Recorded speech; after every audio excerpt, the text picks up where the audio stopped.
En MCA Canal estamos convencidos que conversar hace bien, y si lo hacemos de forma positiva, entonces es mucho mejor. A partir de este momento, Edgardo Fogel te invita a una amena y profunda charla. Esto es Conversando en Positivo. Para que el mundo cambie, suelo decir que nuestra mejor esperanza es el naufragio. ¿Cómo así? Dejarse...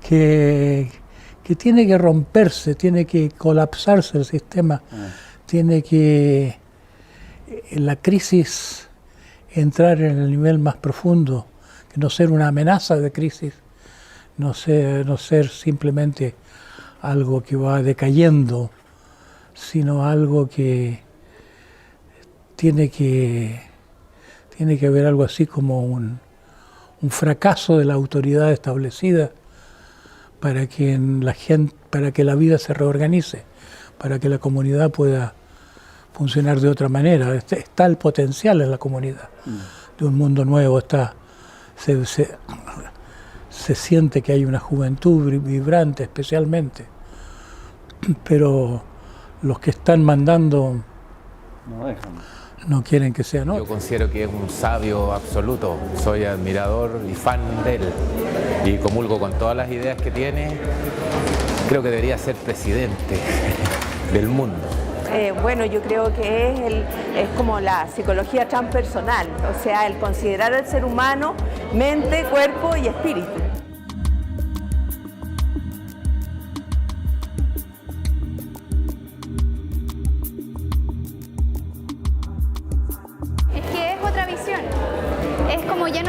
Científica la psicología, sino más un tema más espiritual, por decirlo de una manera. Y no sé, es ver otra forma de crear también. Porque es el sabio chileno que en estos momentos vivo de mayor reconocimiento internacional, que está en el exterior. Además, las publicaciones, lo escrito por él, están abriendo muchos caminos hoy día a lo que pasa en mi país y quizás en otras partes del mundo. Es capaz de generar un entendimiento del ser humano desde un lugar muy sensible y que muchos otros académicos, filósofos, intelectuales, psicólogos no poseen. El respeto a la diversidad, la solidaridad con el ser humano, el respeto a la naturaleza, son todos aspectos que en este momento son importantes porque el modelo económico que vivimos justamente trata de romper eso.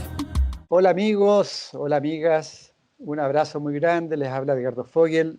Estamos aquí en un nuevo programa de Conversando en Positivo a través de MCA Canal y estamos en todas las redes, como siempre, les cuento para que puedan ver nuestras conferencias de MCA Festival, nuestras charlas, estamos en Spotify, estamos en Twitter, en Facebook, Instagram y en nuestro canal YouTube también, donde está todo el material al cual pueden acceder.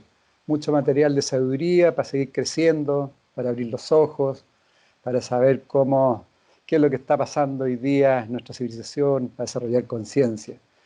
Y para desarrollar conciencia, hoy día tenemos un programa muy especial. Hoy, o el día de ayer, se puede decir, estamos ya hace un año que se fue de este planeta un querido maestro, don Claudio Naranjo, y en el día de hoy vamos a hacer una especie de programa homenaje hacia él, recordando sus vivencias, sus trabajos, sus aportes, su sabiduría, lo que vivió en todos estos años. Y para eso tenemos un tremendo invitado, un discípulo de él, que ha experimentado y que ha estado con él durante mucho tiempo. Él es Fernando Erdmann. Fernando trabajó en comunicaciones durante más de 30 años, entró en una búsqueda personal también hace muchísimos años, ha pasado por el estudio de hartos maestros, se puede decir, Osho, Eckhart Tolle, Lao Tse, Krishnamurti, Dalai Lama, etc. Un gran buscador, Carlos Castaneda, etc. Hasta que llegó a a oídos o a cercanía de Claudio Naranjo, fue discípulo de Claudio, hizo todo el proceso SAT junto a él. Después desarrolló distintas experiencias en Colombia, meditación budista, zen, sufi. Se formó como terapeuta gestal. Forma parte del directorio de la Fundación Claudio Naranjo. Bueno, facilita talleres de eneagrama, meditación, movimiento corporal. Y hoy día tiene una consultora y hace coaching, etcétera, etcétera. La verdad es que tiene un recorrido muy grande. Bienvenido, Fernando. Gracias por estar con nosotros en este programa especial. Y bueno, aquí te vemos y nuevamente gracias por estar con nosotros. No, gracias a ti, Edgardo, por abrir este espacio maravilloso que tienes en este canal, que es muy rico para mucha gente, poder estar en contacto con estos temas que cada vez despiertan más interés en las personas. Y muchas agradecido de estar aquí en representación, digamos, en este homenaje al gran maestro Claudio Naranjo. ¿Ah? Yo diría que soy uno de los afortunados, digamos, de haber sido tocados por Claudio, ¿ah? Como un toque de alma a alma. ¿Ah? Una persona que te abría el alma muy fácilmente, muy rápidamente, y a mí me sucedió en esta búsqueda, como describes tú, donde estuve por ahí burgueteando entre muchos maestros, ¿no? Sí. Toparme con él, con un chileno, un maestro vivo, actual, que no solo escribió más de 40 libros, sino que dejó un programa instaurado en el mundo entero. En más de 20 países del mundo se hace SAT. Dejó una escuela, dejó un camino, dejó muchos maestros formados, que son los maestros que hacen los SAT. Claudio, ¿qué quieres que te diga? O sea, una tremenda persona que tocó muchas almas. Tengo muchos compañeros que fueron compañeros míos de camino, que nos topamos con Claudio. Un regalo de la vida que no esperé nunca que me llegara, y me llegó, y fue un cambio un giro en el destino. Tuvimos ya 30 años yo trabajando en comunicaciones, digamos, en un mundo que sí, me interesaba aquí el comportamiento que pasaba con ellos, cuál era el carácter, ¿no?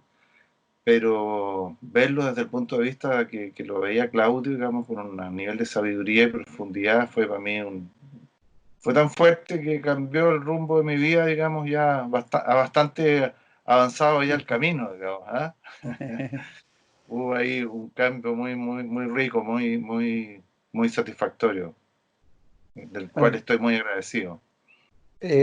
Digámosle a todas las amigas, amigos, que igual vamos a ir haciendo ciertos cortes en el programa, vamos a ir colocando ciertos videos cortos que tenemos de Claudio para recordarlo y escuchar su palabra. ¿Cuál es, Fernando, antes de entrar ya a la vida de Claudio, en pocas palabras para ti, qué crees tú que es lo que más te ha dejado así? Si tú tienes que identificar, digamos, tu enseñanza con él. Lo que más me ha dejado a mí, Claudio, fue darme cuenta, ¿ah? Darme cuenta que durante muchos años de mi vida había formado un personaje que estaba a cargo mío, ¿ah? Sobre el cual en algún momento de la vida yo empecé a tener algunas diferencias, ¿no? Había una parte mía que tomaba decisiones por mí y hacía cosas, ¿no? Sobre las cuales yo no estaba muy de acuerdo, digamos. Entonces me empecé a cuestionar eso, y la verdad es que Claudio lo que me mostró es eso. En el fondo construimos un carácter, construimos una máscara, construimos una falsa manera de ser. En el fondo es una estrategia de supervivencia, que la construimos muy pequeñito, y que bueno, con el tiempo nos quedamos pegados en esa construcción infantil. Y bueno, Claudio aparece y como una varita mágica te toca y te dice: mira lo que estás haciendo, tienes un falso yo que crees ser eso que crees ser, y la verdad es que hay en ti adentro un mundo maravilloso mucho más extenso, mucho más ilimitado. Es una apertura a un darse cuenta muy profundo de que uno es lo que pudo hacer cuando era niño y se queda pegado. No avanza hasta que aparece el maestro y te lo muestra, digamos, te muestra el ego, te muestra el carácter, esta parte falsa. Y tan dormidos que estamos, ¿no? Actuamos como sonámbulos en vida. En automático, totalmente automático y sonámbulo y sin darnos cuenta. Y hacemos un montón de cosas, las justificamos, encontramos la razón, nos sentimos el centro del universo, ¿no? Que nuestra opinión es lo más importante, que nuestro punto de vista es el correcto, que nuestra forma de hacer es la que todos debieran entender que así debe ser, ¿no? Y eso es un automático, es una persona que está absolutamente durmiendo y claro, Claudio es un despertador, es como una campana, es como un gran gong tibetano, ¿no? Que te despierta, como dices tú, te saca de este sueño en el que uno está absolutamente dormido. Totalmente. Y tú, antes de Claudio, estuviste con Krishnamurti, ¿no? Bueno, yo seguí a Krishnamurti muchos años, seguí todas sus conferencias, todos sus estudios, leí varios libros de él. Me pareció muy sorprendente en términos de lo que él planteaba. O sea, Krishnamurti para mí es uno de los últimos maestros cuando Oriente empieza a invadir Occidente, pero no con bienes materiales, sino que con bienes espirituales. Hay todo un movimiento a finales de los 60, a mediados de los 60 diría yo que comienza esto, que empiezan a venir desde Oriente maestros que empiezan a traer enseñanzas. Diría yo que primero es Paramahansa Yogananda, después empiezan a llegar varios otros. Osho viene, por ejemplo, con un sistema bien controversial, ¿no es cierto? Pero bueno, es un maestro indio que trae sus enseñanzas. El Maharishi, ¿no? Al que seguían los Beatles. Claro. Oriente empieza a acercar y empieza a encontrar que acá hay eco, hay resonancia, hay una necesidad en Occidente de equilibrar esto, que estábamos muy en lo materialista, en la posguerra, ¿no? Después de la Gran Guerra, en todo este mundo, este American Way of Life, que nos prometía una felicidad, una familia perfecta, ¿no? Claro. Y vienen estos maestros espirituales a movernos, ¿no es cierto? El mismo Chogyam Trungpa Rinpoche que trae el Shambhala. Y muchos empiezan a hacer eco en muchos occidentales, ¿no? Alan Watts viene de Londres, viene a Estados Unidos y se topa con una cantidad de gente impresionante. Ram Dass, Timothy Leary, el mismo Castaneda. Y son todos contemporáneos con Claudio, son personas con las que Claudio se juntaba, se reunía, tomaban café, tomaban desayuno, alojaban la casa de uno, alojaban la casa del otro, era una cosa impresionante. De hecho, muy lindo. Sí, disculpa, de hecho muchos decían que Carlos Castaneda era Claudio Naranjo. Sí, claro, el mismo Claudio contaba que algunos decían que era mentira todo esto que contaba Castaneda, y le atribuían a él que era Castaneda, y también le atribuían que era el famoso Don Juan. Decían que el Don Juan de Castaneda era Claudio. ¿Ah? Claro. Esto era un arreglo editorial que habían hecho entre los dos para contar este cuento. A Claudio le da mucha risa, pero bueno, se teje toda una mitología en torno a él.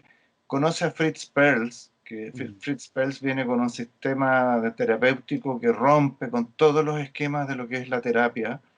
Entonces, llega a finales de los 60, principios de los 70, todo el movimiento contracultural, este despertar por la guerra de Vietnam, ¿no es cierto? La revolución de las flores, los hippies, la exploración con las plantas sagradas, ¿cierto? Que llega en el momento más ebulliente, el momento perfecto, o sea, es como La persona perfecta en el momento perfecto, ¿te fijas? Sí. Vámonos para atrás un poquito. ¿Cómo fue, tú que lo conociste más en profundidad, la infancia y la juventud de Claudio? Mira, Claudio nació en Viña del Mar, en una familia bastante acomodada de Viña, de un padre que era un funcionario bancario, trabajaba en el banco, en el mundo de las finanzas, el papá de Claudio, una persona bien de bajo perfil, digamos, una persona muy respetada dentro del ámbito en el que él trabajaba, y con una madre que era muy asidua al mundo cultural, la bohemia en Valparaíso, el arte y todo eso estaba presente en la casa de Claudio. Circulaban por ahí personas que eran del ambiente artístico, digamos. Estamos hablando de los años 20, los años 30. El mismo Claudio Arrau, por ejemplo, el gran pianista chileno, era muy amigo de la mamá de Claudio, y por eso Claudio lleva el nombre de Claudio, digamos, en honor a él. Sin embargo, Claudio es un niño bien tímido, bien introvertido, y que un poco él se siente como que es como que es una molestia en su casa, ¿no? ¿Era hijo único? Él es hijo único, Claudio es hijo único, y a temprana edad su madre decide mandarlo internado. Lo manda internado, a un internado que estaba a una cuadra de su casa. Entonces Claudio empieza a sentir esta sensación de que como que molesta, digamos, como que en su casa, que está a una cuadra, él no entiende por qué estando a una cuadra de su casa lo tienen que mandar a dormir en otro lugar y dejarlo internado, ¿no? Para no interrumpir esta vida tan rica, vida cultural y tanta vida bohemia que había en su casa. Entonces Claudio es un niño muy curioso, desde muy pequeño, es un niño muy inquieto. Cuando muy chico conoce a los hermanos Maturana, por ahí cuenta la historia en un estero en Viña, que estaban de muy niños, se acerca y estaba, bueno, el gran Humberto Maturana con su hermano, el Draco Maturana, el papá de la persona que me ha acompañado en este camino también.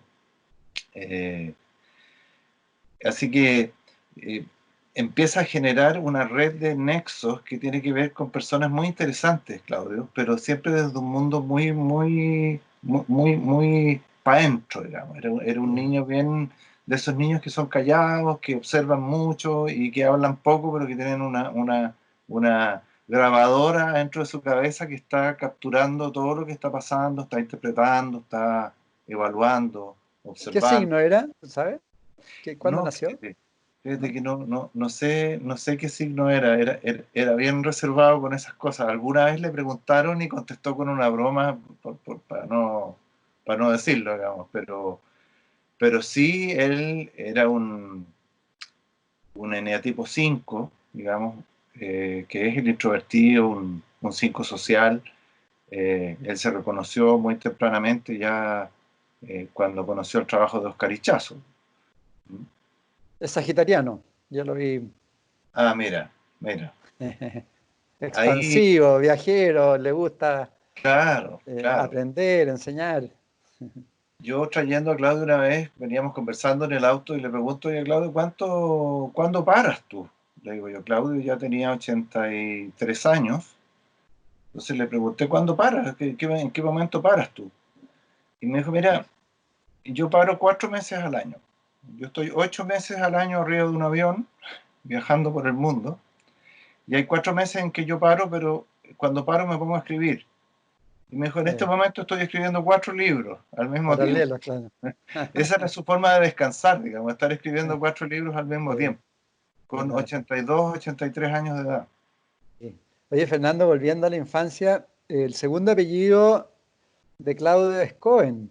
Es Cohen. Sí, pues él una vez me manifestó que los rabinos, no sé si en Israel o en otro lado, lo habían como instalado un poco por ser Cohen, algo como de rabino, pero le dieron como un título especial y él tenía también información y sabiduría al respecto, ¿eh?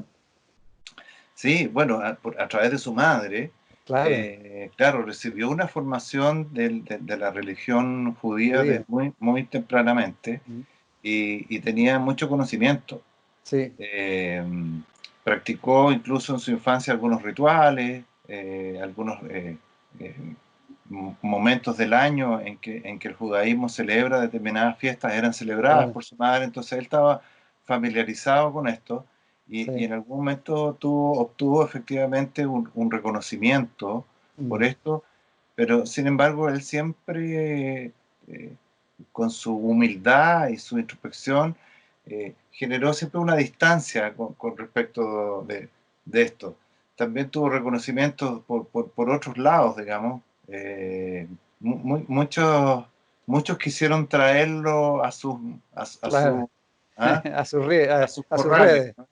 Claro. Porque era una persona muy interesante, una persona que influía mucho en muchas personas. Como individuo hay caminos, hay el camino del amor al prójimo, hay el camino del amor devocional, es una vida tradicional, hay gente que tiene ese don de amar lo divino en una forma o en otra, aunque no se llame Dios, aunque se llame Tao, se llame Dharma.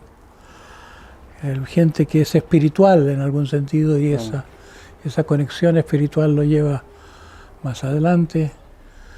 Hay gente que entra por el autoconocimiento, el deseo de entenderse, entender la vida. Hay gente que entra por el vivir el momento, aguzando el sentido del presente. Claro.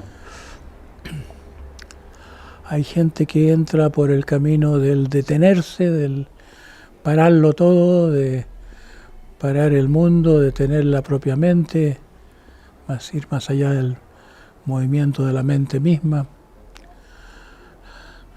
Hay el camino del desapego, el desapego que lleva a esa paz interior en la que igual uno se puede encontrar con la otra dimensión de la vida.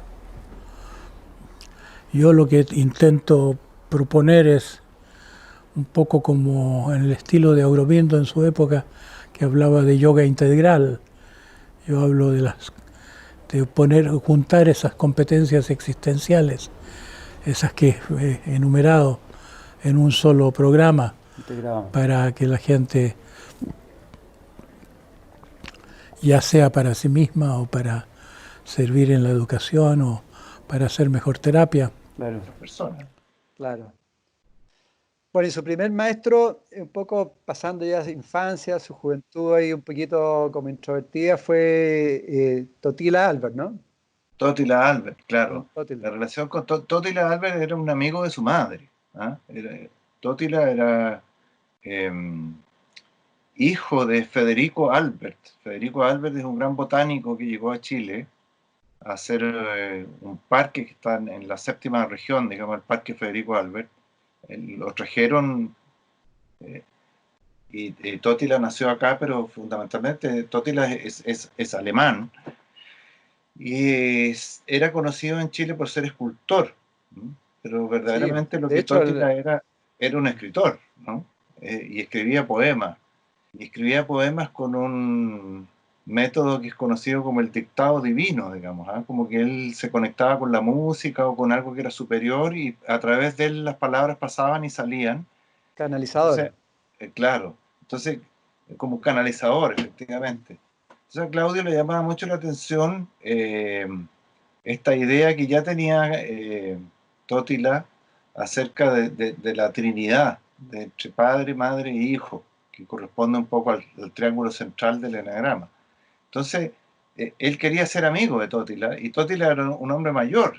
Entonces, Claudio lo perseguía, lo iba a esperar al parque forestal, porque sabía que tenía un departamento ahí, entonces lo esperaba sentado en un banco, y cuando aparecía Totila se le acercaba y le decía, oiga, pero escúcheme, yo quiero conversar con usted. Y Totila lo despreciaba en un principio, le decía, oye, pero tú eres un niño chico, digamos, no estás para estas cosas. Hasta que de pronto se produce un clic ahí entre los dos y Totila le dice, bueno, yo en realidad te voy a tomar como mi discípulo. como mi discípulo y le empieza a transmitir ciertas cosas, y le empieza a transmitir lo que escribe, y empiezan a generar una amistad poco habitual entre un Claudio muy joven y un Totila ya un hombre adulto y maduro. Y de ahí siempre Claudio, hasta sus últimos días, reconoció a Totila como uno de sus principales maestros en la vida. A él ya le integró antes de que Claudio entrara a estudiar, digamos. Posteriormente Claudio estudió música y después estudió psiquiatría, pero antes de eso ya Claudio ya estaba interesado en estas cosas, en los fenómenos. Siempre lo referenciaba, ¿eh? Constantemente. Siempre lo referenciaba y siempre lo tuvo con mucho cariño, siempre utilizó sus imágenes. De hecho, la escultura que está en la entrada del Museo del Palacio de la Moneda es una escultura de Totila Albert, que es el símbolo de la Fundación Claudio Naranjo en todo el mundo. Así de importante es para él, digamos. Fue como el símbolo principal, ¿no? ¿Y cuál es la enseñanza como más importante de Albert? La enseñanza más importante de Albert es que las personas somos el resultante de dos fuerzas, que es la fuerza materna, por un lado, que es el lado emocional, ¿no es cierto?, del eneagrama, ¿no? Y el padre, que es la razón, digamos, el pensamiento. Es el cruce de esas dos, padre y madre, resultan en una tercera fuerza que es el hijo. Entonces, esta interrelación entre estos dos conceptos que muchos años después Claudio descubre que están en el eneagrama de Ichazo, vienen reflejadas estas tres fuerzas y le hace mucho más sentido todo lo que Claudio comentó más de alguna vez, que vino a comprender cosas que le dijo Totila a Albert, y las vino a comprender 20 o 30 años después. ¿Ah? Claro. Vino el darse cuenta, ¿no? Y ya cuando ya se había conectado, ahí se conectó primero con la música y después comenzó a estudiar psiquiatría. Claro. Porque Claudio, no se sabe mucho de Claudio como músico, pero es un tremendo músico, ¿no? Claudio es un tremendo músico. Claudio estudió música, estudió piano, era un intérprete de piano muy bien dotado, y más allá que eso era un conocedor de todos los clásicos de la música. Claudio se sentaba frente a un piano y podía tocar 12, 14 autores distintos.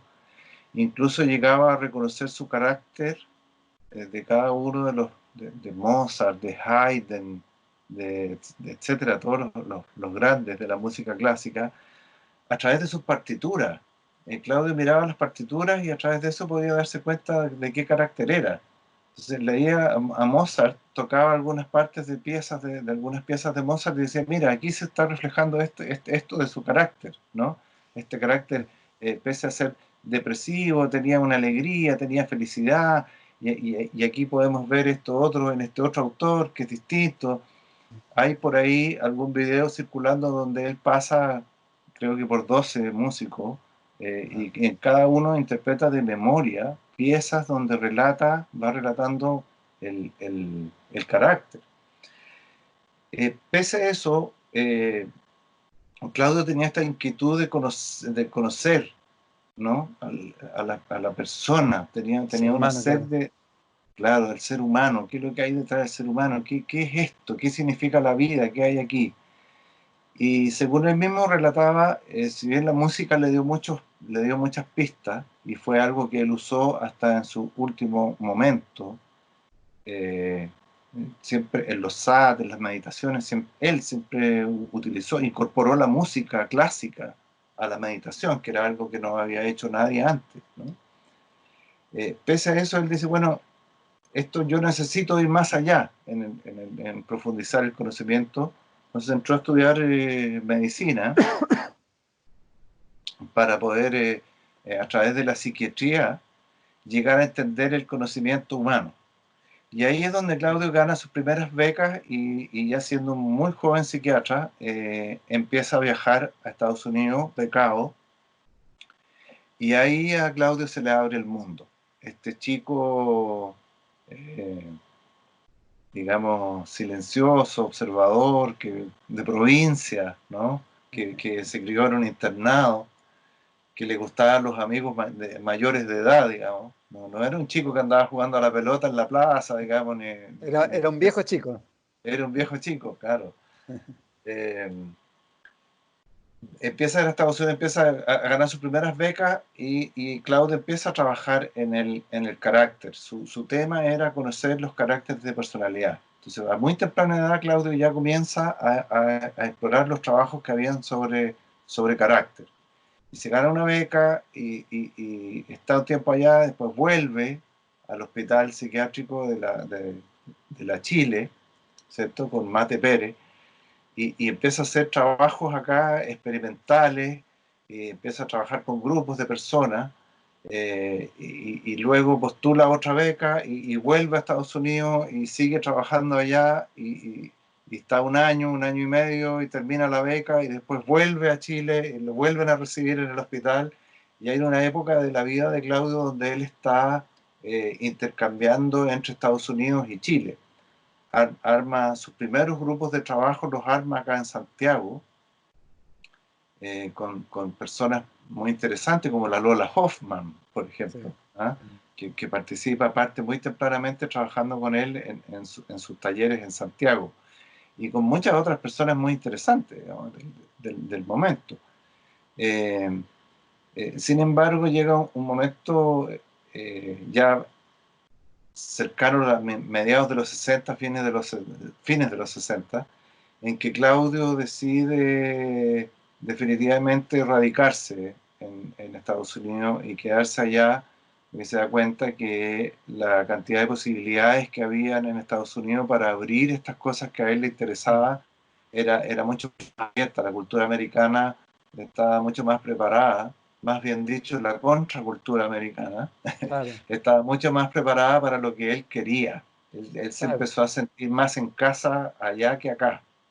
Claro, porque entiendo, Fernando, que ahí está todo el tema de que él empezó a profundizar en el asunto de las plantas, y que de alguna forma en California le ofrecieron, digamos, financiamiento y todo para profundizar en esos estudios, ¿no? Que acá en Chile lo miraban mal, digamos. Sí, claro, la criminalización de estas cosas.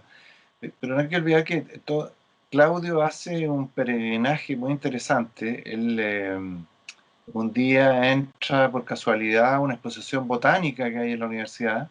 Entonces mira una imagen que hay debajo de una raíz de una planta, que era una imagen que él había visto en un libro que le regaló un tío cuando él era muy chico, que tenía que ver con unos africanos que hacían un rito y bebían unos brebajes y tenían unos estados de conciencia alterados. Entonces él le pregunta a la secretaria de la exposición, le dice, oiga, aquí abajo veo que hay una persona que es la que firma, ¿no? este estudio que hay acá, y cómo podría yo tomar contacto con esta persona. Y la secretaria le dice, pero si esta persona está en la oficina de al lado, digamos, es el curador de la exhibición, así que puede hablar con él. Bueno, y comienza una conversación ahí, esta conversación trasciende hacia la universidad, y Claudio consigue poder hacer un viaje para investigar cómo son las culturas, fundamentalmente las culturas chamánicas y las culturas andinas, respecto al uso de plantas sanadoras. Entonces pasa por México, yo creo que por ahí viene un poco el mito de esto de que él era el Don Juan de Castaneda, ¿no? Pasa después por Colombia, ¿no? Donde está ahí con los cofanes y con otras tribus originarias colombianas que existen hasta el día de hoy, y va bajando por la selva y llega hasta Brasil incluso, y experimenta fundamentalmente con el yagé y con el ayahuasca, antes incluso que existiera el Santo Daime como iglesia en Brasil. Es decir, Claudio es un pionero incluso antes que mucho, pero un pionero en el sentido de tomar estas medicinas ancestrales indígenas e intentar llevarlas a la medicina tradicional psiquiátrica. Es decir, verlo como como realmente medicamentos que pudieran sanar el alma. Él en sus propias experiencias, con estos ritos chamánicos, pudo ver que una experiencia equivalía a unos 10 años de terapia. Entonces, bueno, aquí hay un acelerante que es muy bueno que todo el mundo pudiese tener acceso a este tipo de medicina, que lo practican durante milenios los indígenas, y que puede servir a Occidente, le puede servir mucho, digamos. Mucho Prozac y poca conciencia, decía Claudio, ¿no? Sí. Los políticos todos deberían tener una experiencia, él decía. Bueno, incluso algunos amigos de Claudio tenían la idea de que esto había que ponerlo en el agua potable, ¿eh? Para que toda la gente de la ciudad pudiese tener la experiencia. Sin embargo, Claudio hace una investigación científica muy profunda. O sea, él entra en esto, sintetiza las moléculas y las transforman en medicamentos con los que empiezan a probar en grupo. Y bueno, viene todo un movimiento muy fuerte en Estados Unidos. Las drogas empiezan a transformarse en algo muy habitual, que empieza a generar este movimiento contracultural que al gobierno americano no le gusta mucho, que la gente sea libre y que tenga conciencia y que haga lo que quiera. En todo el mundo, diría. A ellos les gusta que la gente haga caso, ¿no? Y que funcione como el gobierno quiere. Entonces se empieza la nefasta guerra contra las drogas, que lo único que ha hecho es gastar miles de millones de dólares perdidos, y esto está absolutamente descontrolado, y se perdió toda esa rica investigación que se estaba haciendo en el campo de la medicina, que era investigación seria. Pero fíjate que se ha retomado en el último tiempo. Ha habido conciencia de eso, y en Europa se ha retomado, en Estados Unidos se ha retomado, y hay varios lugares donde ya hay medicamentos o tratamientos que son en base a psilocibina, que son los hongos, al peyote, a la ibogaína, que es una raíz africana, al mismo yagé o ayahuasca, que se llama en otros lugares, para tratamiento psiquiátrico. Incluso es tan errada la percepción de que estas son drogas recreativas, que sin embargo hay mucha gente que efectivamente las utiliza en forma recreativa. Sí. En Brasil hay experimentos muy interesantes en que tratan a adictos a drogas, efectivamente con ayahuasca. Sí. Y produce unos resultados extraordinarios. Los resultados muy buenos. De hecho, el otro día vi en un documental justamente unos adictos a heroína que se hicieron tratamientos con plantas y después de 6 meses salieron de la heroína. Claro, y es una de las drogas más difíciles de salir. Entonces se ha satanizado mucho eso, claro, con el tema y se ha confundido, digamos, con drogas ya más duras, que son efectivamente más peligrosas, como la cocaína misma, la heroína misma, el crack, que produce mucho daño, muchas muertes, por el mal uso fundamentalmente y el desconocimiento de el potencial que realmente hay detrás de esto. Claro, que ese es el problema, que se mal utiliza, porque hoy día hay un marketing también en todos estos países respecto a usar plantas, pero con gente que no tiene idea, y genera un montón de problemas también. Así es. Mi hijo mayor estuvo hace un tiempo atrás en Perú, en Puerto Maldonado, particularmente, y dice que la ciudad entera está lleno como de empresas de turismo de ayahuasca, donde te llevan en un bote donde hay un tipo que está disfrazado de chamán, porque no es chamán, sino que está disfrazado. Claro. Te dan un vaso de ayahuasca, los tipos están una hora, digamos, con un efecto ahí que no saben muy bien qué es lo que pasó, y los suben al bote y los traen de vuelta, digamos, mientras está saliendo otro bote lleno de turistas, digamos, a tener estas experiencias, entre comillas, claro. Entre comillas, que no tienen nada de experiencia, digamos, y es un muy mal uso. Incluso la misma asociación de indígenas que cultivan esto están en contra. Digamos, hay un movimiento muy, muy potente en defender su medicina y en defender su pasado, digamos, su historia, su tradición. Lógico. Y después, Fernando, ya nos fuimos donde Óscar Ichazo, ¿no? Digamos, claro. Ahí tuvo una cercanía, famoso Óscar Ichazo. ¿Cuál es la relación? ¿Qué pasó ahí? Una relación bastante controversial, ¿ah?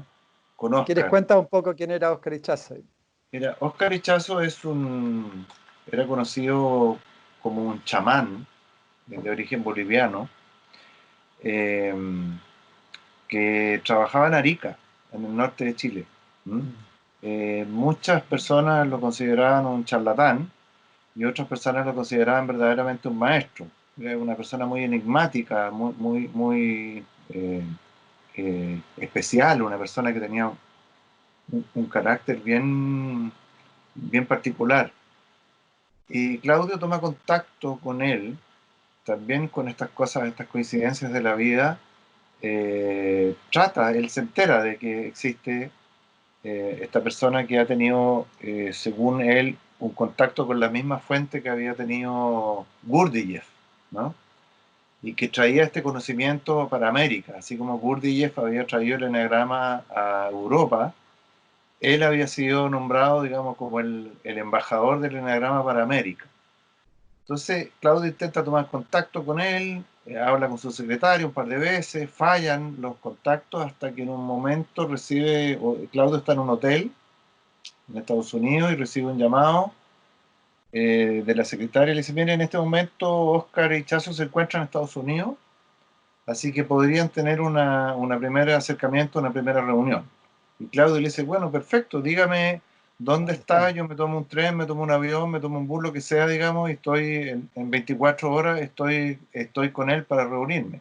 Claro, le dice: tome nota, mire, él está en el hotel tanto, en tal dirección. Y Claudio le dice: pero no puede ser, es el mismo hotel donde estoy yo, digamos. La Estaban hablando sincronía. de una pieza a la otra, ¿no? Wow. Ahí se conocen y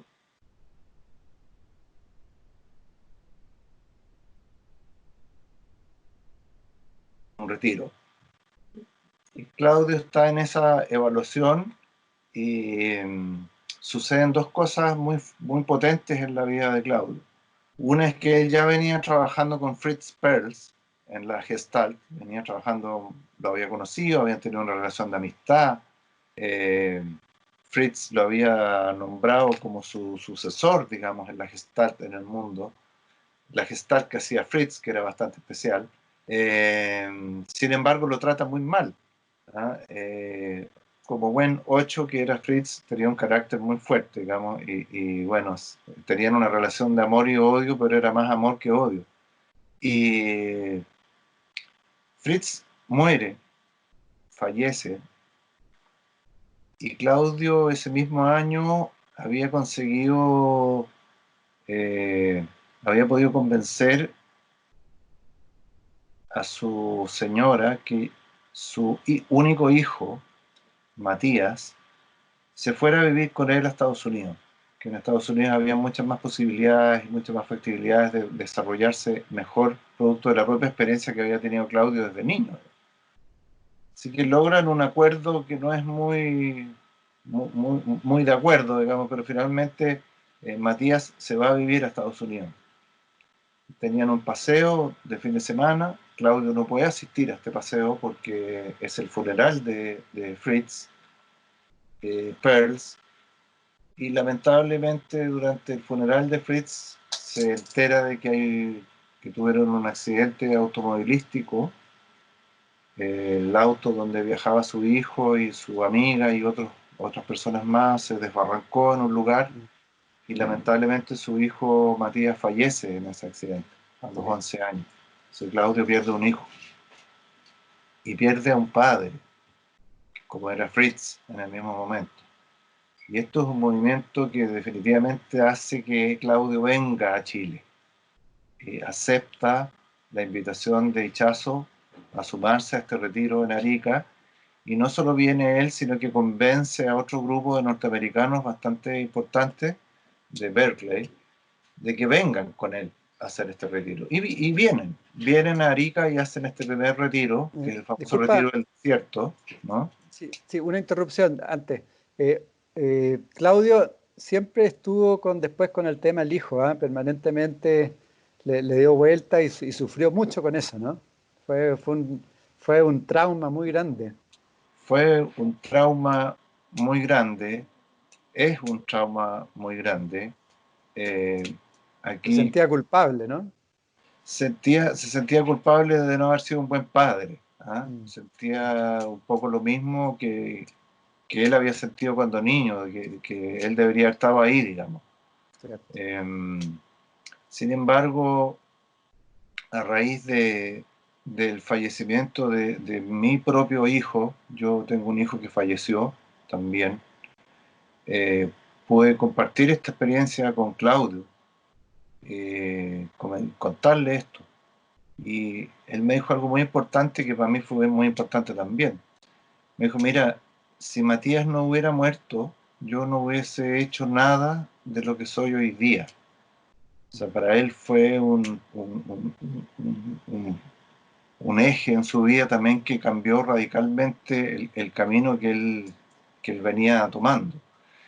Y fundamentalmente pienso yo que tiene que ver con el retiro de Arica.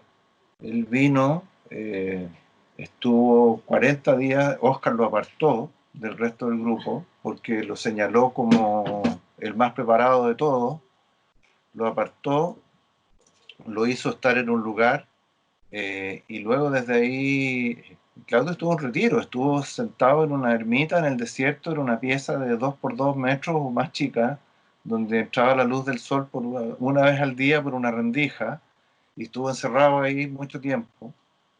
Y ahí algo le pasó a Claudio, ahí tuvo una experiencia mística, una experiencia interna potente, fuerte, algo se abrió, él lo atribuye a algo que le transmitió Oscar, pero algo que le pasó a él también.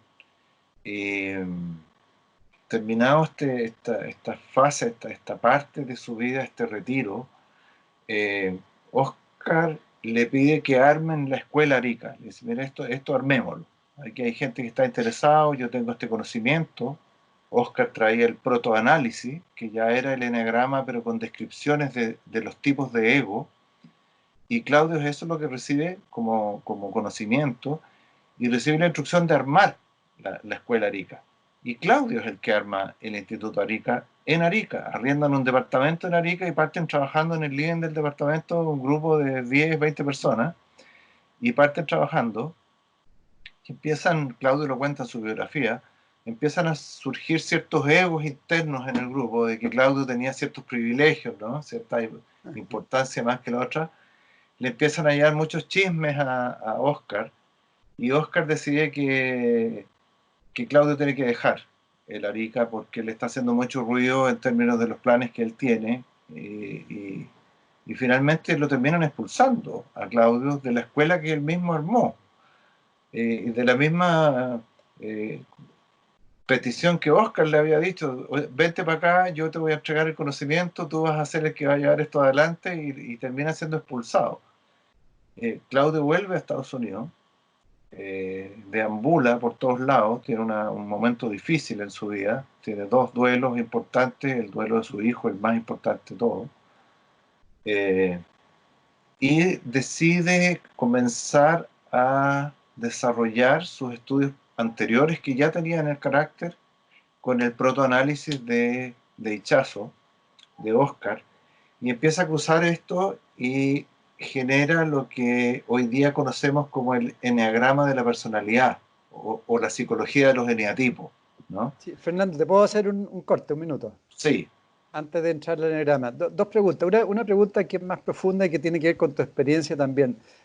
Generalmente yo lo he escuchado de maestros que de una forma son pactos de alma, que cuando, por ejemplo, la muerte de un hijo, que de una forma es otra alma, que aportó algo en tu ruta también, que te hizo crecer.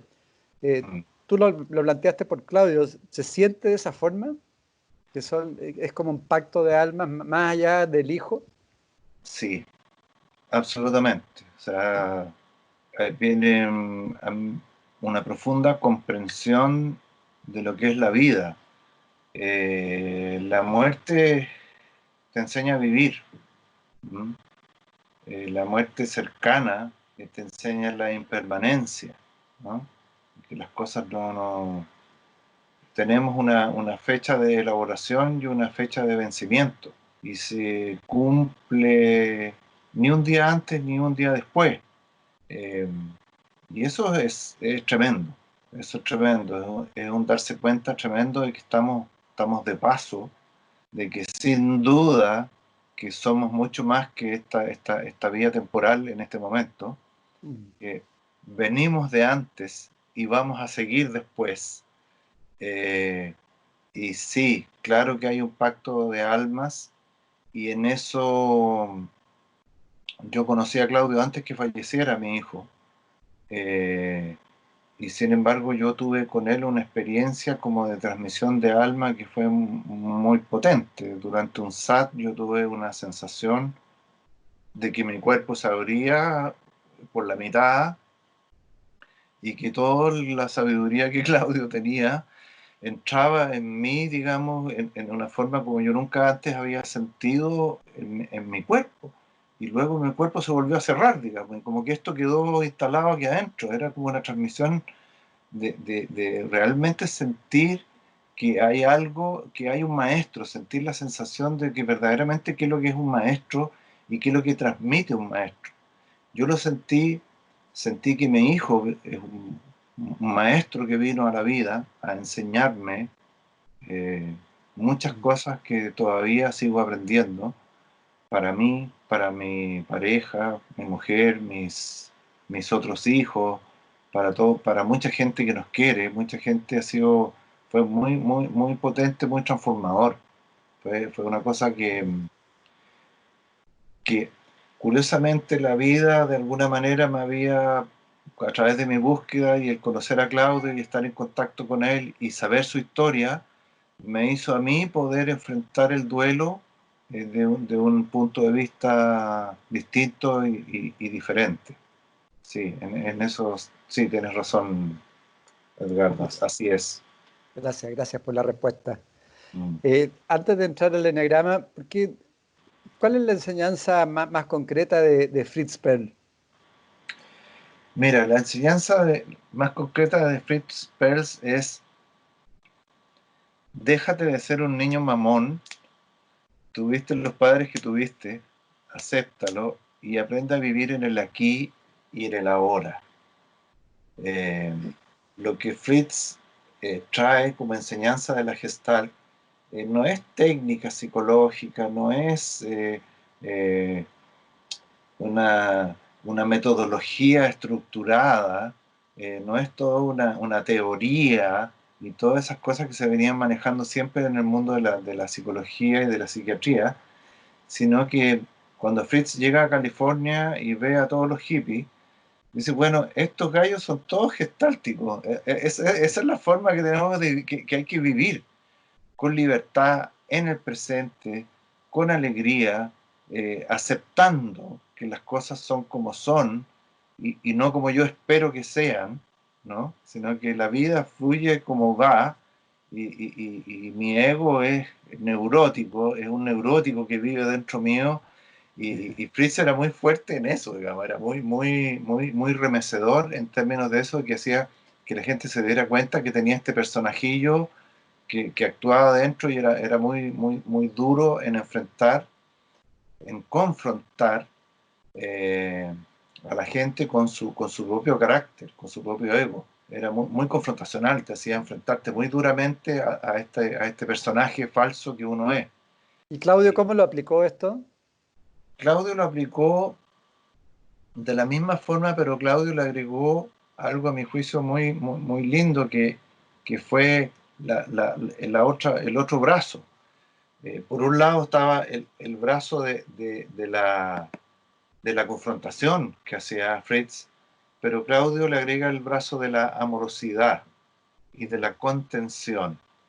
Es decir, yo te puedo decir a ti, confrontarte en forma fuerte, te puedo decir algo fuerte, pero te lo puedo decir con cariño, con soporte, con sostén, con cuidado, con amor. Entonces, Claudio integra a la Gestalt, integra todos los trabajos anteriores que él venía desarrollando. Sus trabajos en la espiritualidad, sus trabajos con el chamanismo, su trabajo con una serie de otras cosas que hasta el día de hoy se enseñan, digamos. Son parte de la Gestalt, ¿no?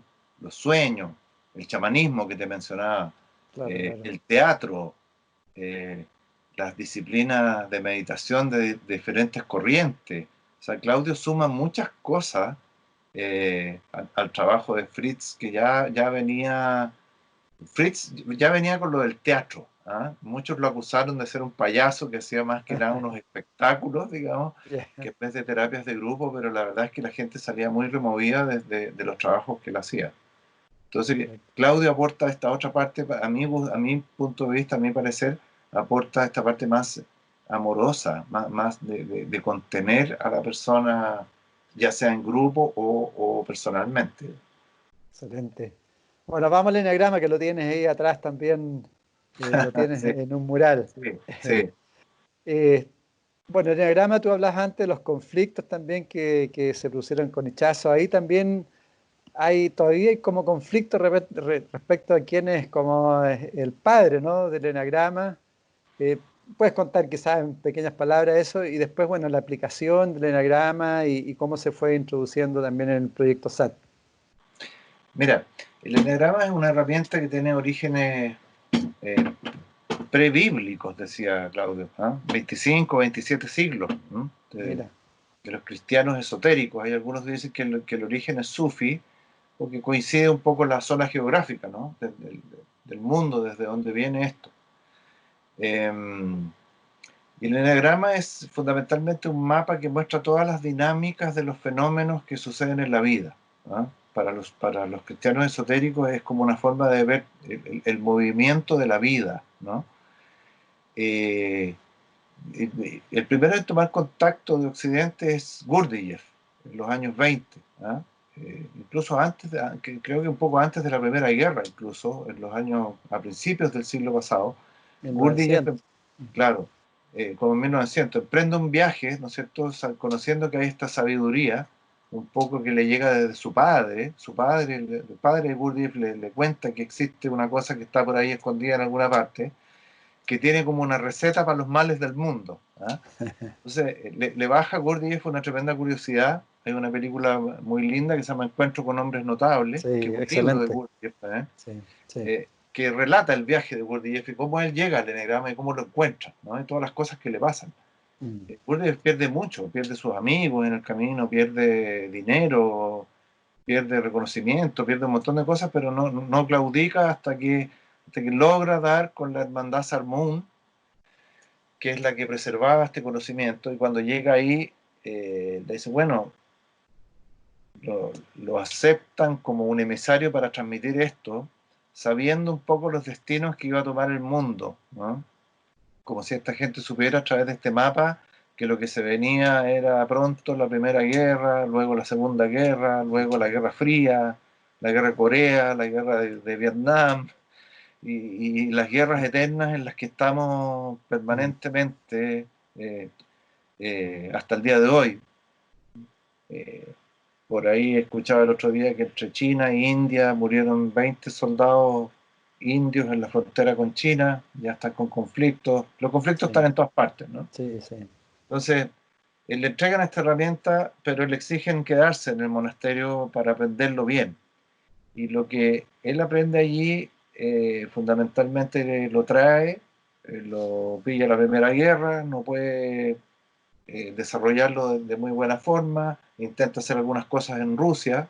Gurdjieff es armenio-ruso, trata de hacer algunas cosas ahí, después viene la Segunda Guerra, se mueve de un lugar a otro, hasta que finalmente logra instalarse en París, donde instala la primera escuela, y es como el primer ashram, ¿no?, que se instala en Occidente, donde llegan buscadores de la verdad a trabajar ahí.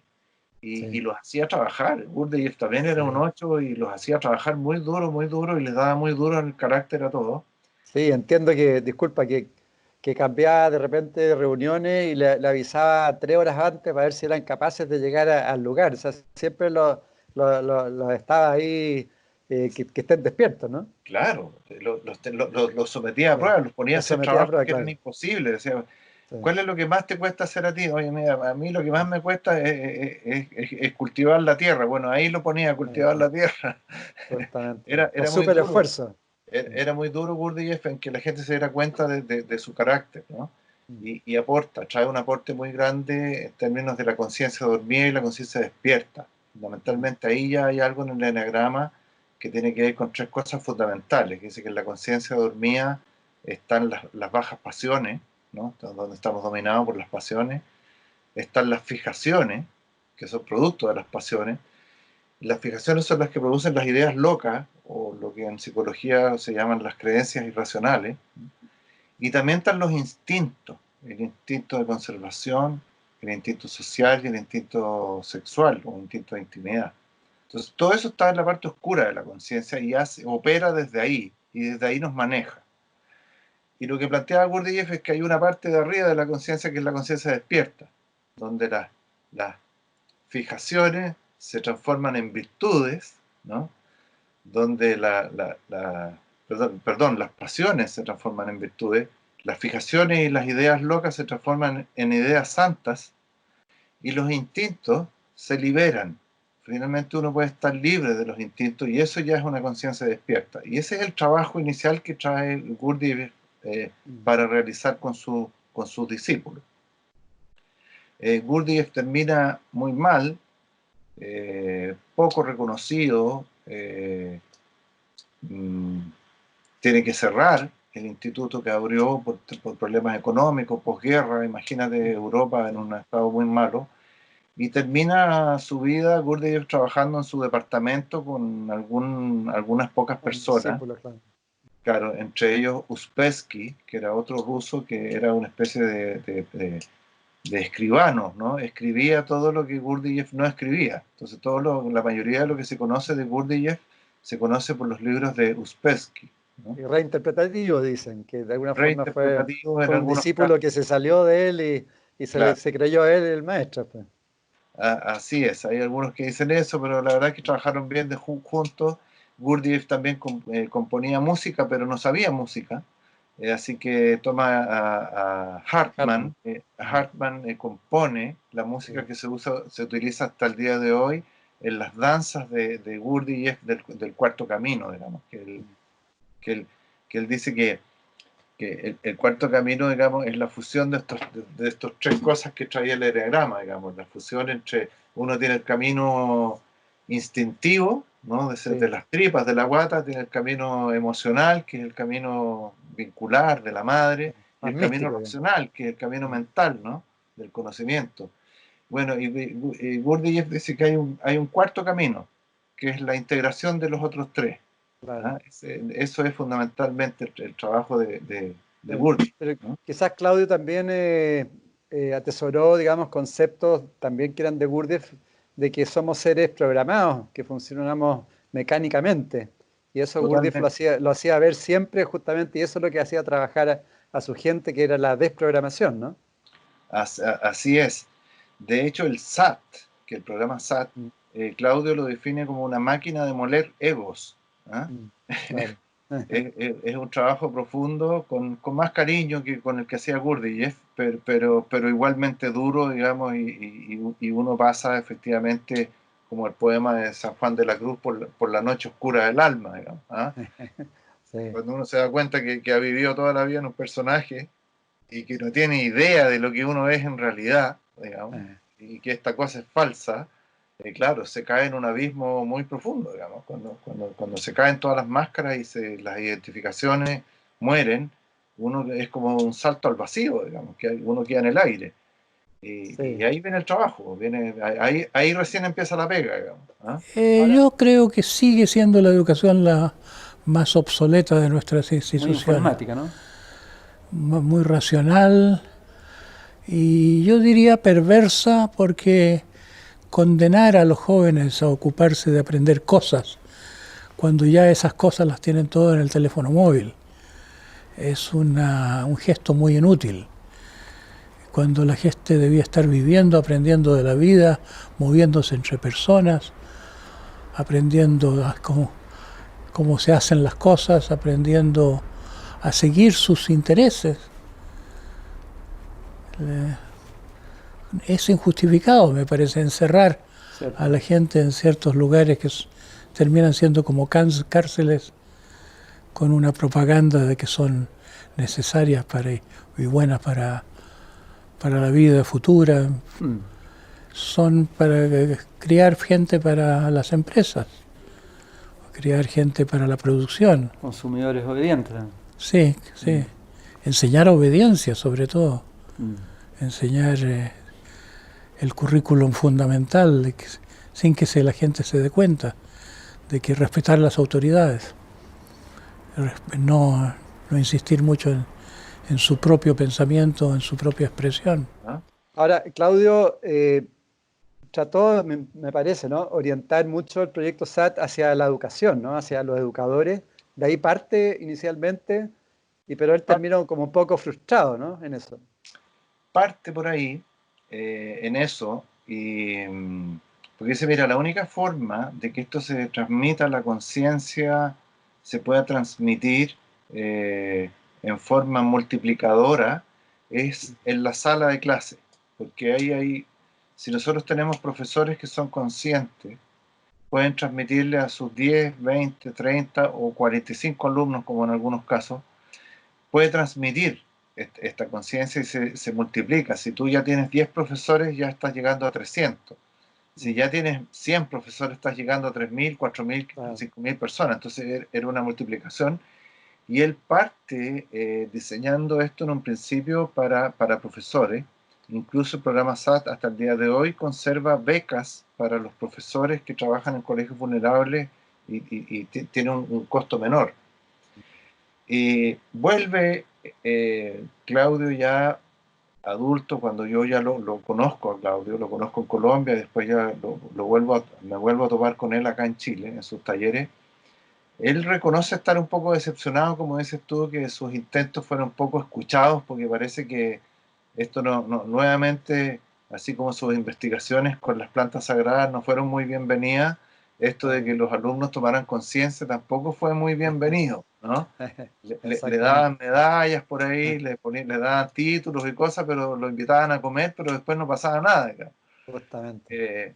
Entonces estaba un poco decepcionado, y la verdad es que en un SAT en Chile habían varios profesores, y cuando él dijo esto, vino como una reacción de las personas que estábamos ahí, de decir, no, nosotros vamos a seguir adelante, vamos a seguir adelante, vamos a seguir adelante. Me acuerdo 20 minutos, 25 minutos aplaudiendo de pie, pidiendo que Claudio no dejara de esto, y medio como a regañadientes dijo, bueno, ¿qué quieren que le haga, digamos? Me comprometo. ¿Están dispuestos a volver el próximo año? Sí, estamos dispuestos. Bueno, y ahí estaba Claudio el próximo año, y vino el próximo año, y el próximo año, y hizo todo el proceso SAT completo con nosotros hasta que terminó, digamos. Y fue, después vino el Congreso Futuro, vino en 2 oportunidades, vino solamente a eso, y ya no hizo más SAT en Chile.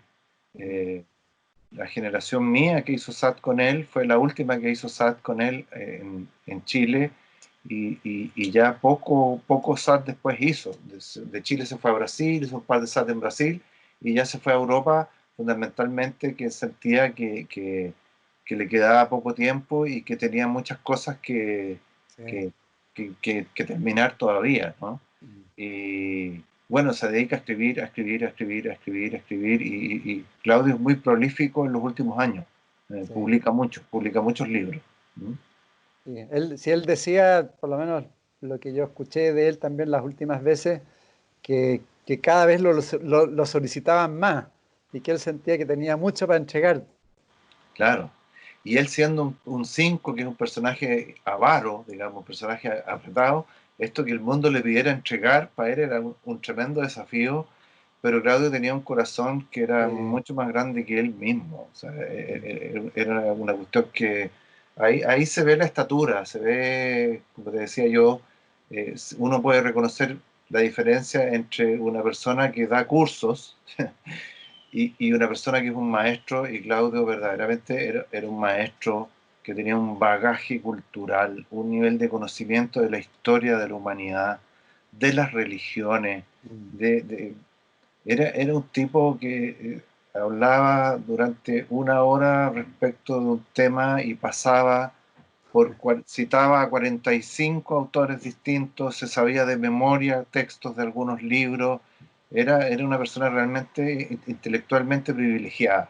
Claudio era una persona que estaba realmente en un nivel diferente al resto de los mortales, digamos, ¿no? Sí, bueno, y él fue muy crítico, quizás ahora como lo estaría viendo con este proceso de transformación, siempre planteando que una sociedad tiene que estar orientada hacia la conciencia, la educación, la economía, las empresas, todo hacia la conciencia. Mientras no haya orientación a la conciencia, siempre íbamos a estar destruyéndonos en forma entrópica nomás. Así es, él pronosticaba el hundimiento de la civilización, ¿ah? Claro, claro. Él decía que iba a haber un colapso económico, o un colapso de algún otro tipo, como ecológico o algo de ese tipo, que iba a hacer que esto empezara a hundirse. Yo creo que nunca sospechó que esto iba a suceder tan rápido y producto de una cosa invisible, digamos, que es una amenaza que está en el aire y que no podemos ver, y que, claro, tiene a todo el mundo en un paradigma gigantesco, donde la búsqueda de la conciencia, del despertar, a través de miles de prácticas diferentes, del tai chi, del yoga, de la meditación, de las flores de Bach, del biomagnetismo, de una serie de disciplinas, ¿no? De la salud en la comida, del reciclaje, del medio ambiente, del cuestionamiento hacia el consumo de animales.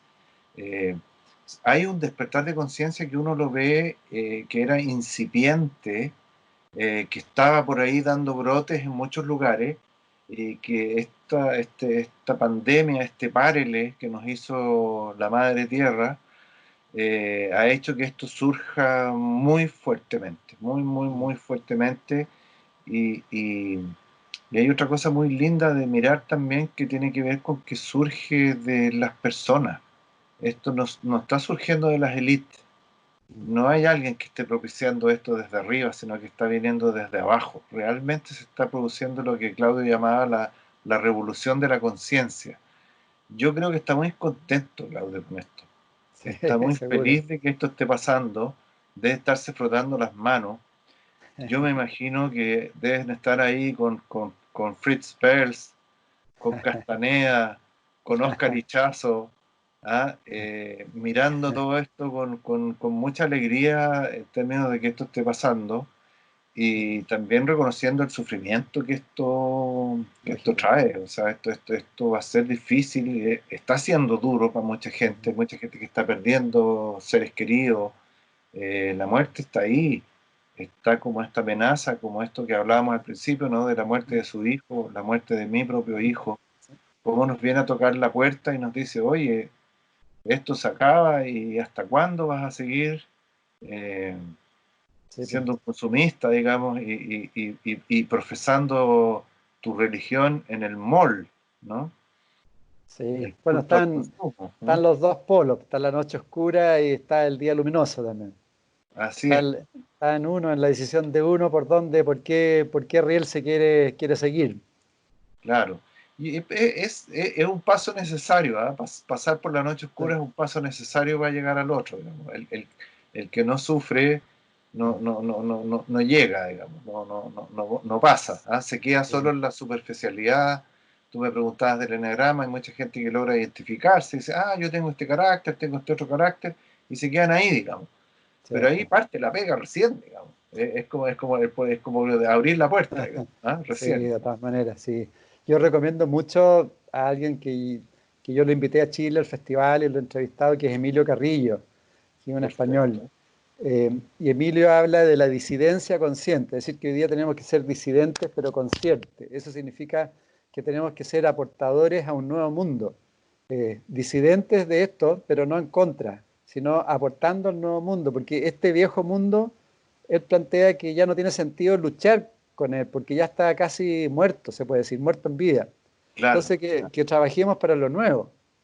Y es una invitación, en el fondo, un poco lo que tú estás hablando, lo que estás diciendo, es decir, trabajemos todo por una nueva conciencia, no entremos en la guerra.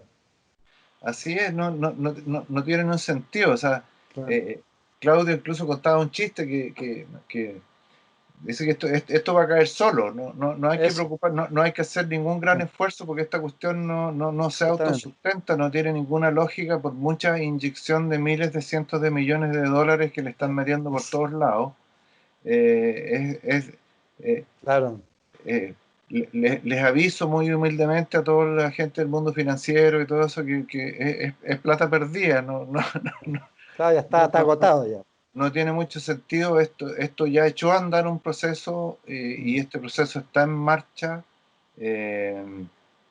Tú mismo con esta actividad que se hace con este evento de mente, cuerpo y alma, tú te puedes dar cuenta de cada vez cómo aumenta la cantidad de gente que está interesada en esto.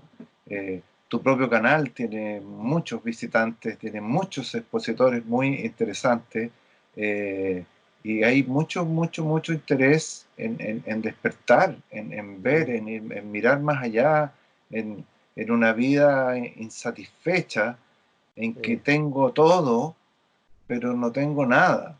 O sea, tengo un televisor gigante, un auto que pago en cuotas, un refrigerador de 6 puertas, pero ¿qué pasa con lo otro, digamos? ¿Dónde está? Bueno, sí. ¿Dónde eso lo plantea siempre Claudio, que vivimos una vida vacía, un sinsentido, en el fondo. Llegamos a una muerte física sin haber hecho nada prácticamente. Sí. Yo personalmente conozco muchas personas y algunas cercanas, familiares míos incluso, que han pasado por la vida y yo creo que no se percataron, digamos, que estuvieron vivos. ¿Ah? Nunca se dieron cuenta en qué consistía esto. ¿Ah? Pero me parece que cada vez hay muchas más personas que sí se están haciendo la pregunta, digamos. ¿Qué es esto? ¿Qué estoy haciendo? ¿Qué estoy haciendo con la Tierra, con el planeta, conmigo mismo, con los otros? ¿Qué es esto de la guerra? Esto de ir a quitarle al otro, de que yo tengo la razón y tú no la tienes, y yo soy el país más importante del mundo. Todos los males del mundo que Claudio describe en el Eneagrama de la Sociedad, que es un libro precioso para los que quieren iniciarse en el Eneagrama. Lo describe muy claramente, digamos, lo que está pasando. Uno lee ese libro que debe tener ya unos 20, 25 años tal vez, o más, incluso me atrevería a decir, y podrías estar leyendo las noticias del día de hoy, digamos. O sea, tiene un nivel de asertividad con respecto de para dónde iban las cosas en el mundo que es sorprendente. Y es muy clarificador para quien lo lee. Es muy iluminador en términos de despertar eso que hablábamos delante, ¿no? Que hacía Gurdjieff, de despertar a la gente, de removerlos, digamos. ¿Ah? Sí.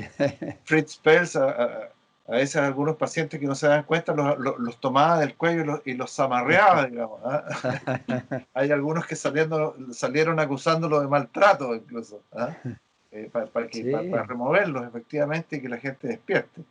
Y eso yo encuentro muy lindo, encuentro que eso se está dando en muchas personas, como tú, Edgardo, como yo y gente que viene de antes. Muchas personas.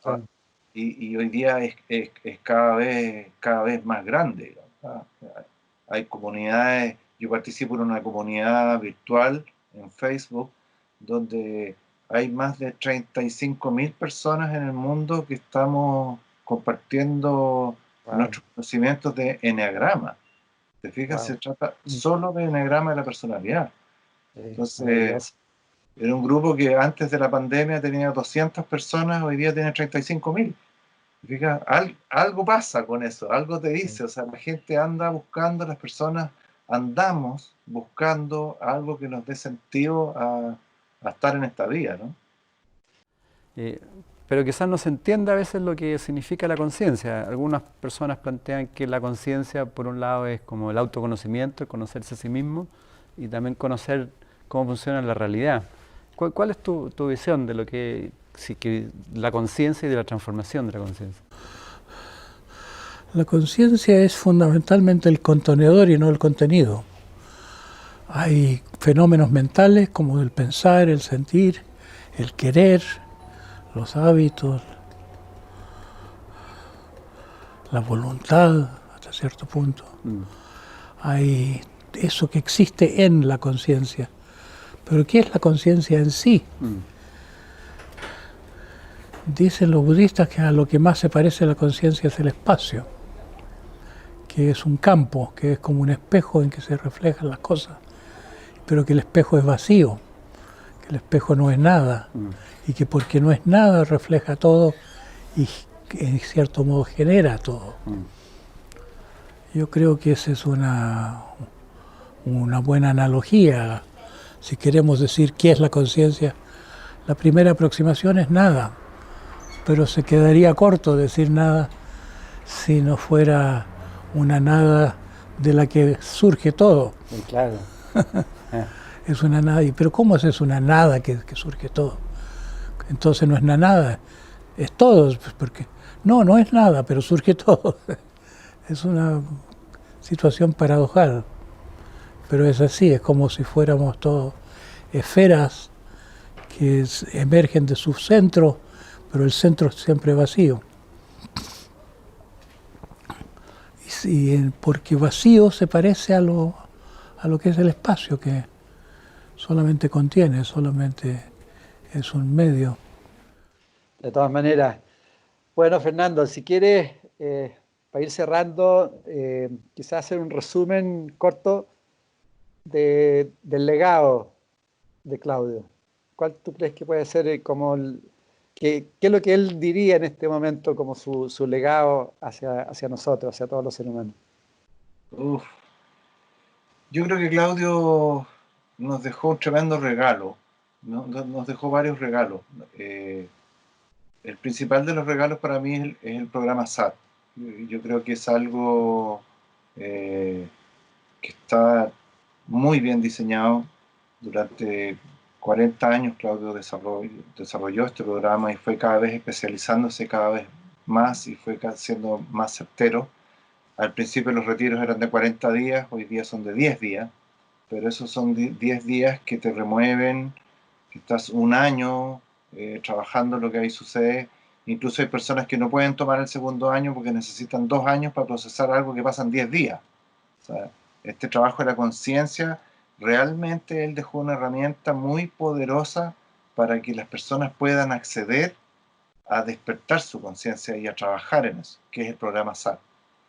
El segundo gran legado que Claudio deja es toda la literatura que nos regala. 40 libros y vienen otros más en camino que estaban ahí en desarrollo, que son verdaderos tesoros, son descubrimientos maravillosos. Y como resumen final, yo te diría que la gran lección que Claudio nos deja es que tenemos que ser buenas personas. Finalmente toda esta cosa se trata de que seamos buenas personas con nosotros mismos, buenas personas con los otros, y que seamos buenas personas con lo que es superior también, con lo que está por encima de nosotros, lo que es más grande, ¿no? Entonces, eso en Claudio, este nexialista que digo yo, que une mundos, ¿cierto?, de Occidente, de Oriente, de las plantas, de las investigaciones psiquiátricas, de la música, del teatro, de la Gestalt, hace un preparado, digamos que es un plato, que es el gran regalo que Claudio nos deja, y ese plato se llama programa SAT, y es una herramienta maravillosa que yo recomiendo totalmente al que quiera entrar en un camino de autoconocimiento profundo y hacer un trabajo de movimiento interno potente, es a través del programa SAT. Y ahí van a comprender qué es lo que es esto de ser buena persona. Bueno, y agradezcámosles también todo su amor que entregó, ese amor profundo que le entregaba a todos los seres humanos, que lo irradiaba así, ¿no? Que se sentía así. Sí. Yo lo sentí, pese a ser un desconocido para él, yo lo sentí mucho amor de su parte, de su entorno cercano, mucho afecto, mucho aprecio, mucho corazón. Aquí había mucho amor. El trabajo de Claudio es con amor, es un trabajo que tiene amor en el camino. Y esa fue una de las cosas que me lo hizo tomar, digamos. Los otros trabajos eran muy intelectuales, pero carecían de esto, que Claudio ponía, que era el amor, ese gran corazón que él tenía, ¿no? Sí, pues de ahí tiene que partir el desarrollo de conciencia, desde el corazón, desde la inteligencia del corazón, ¿no?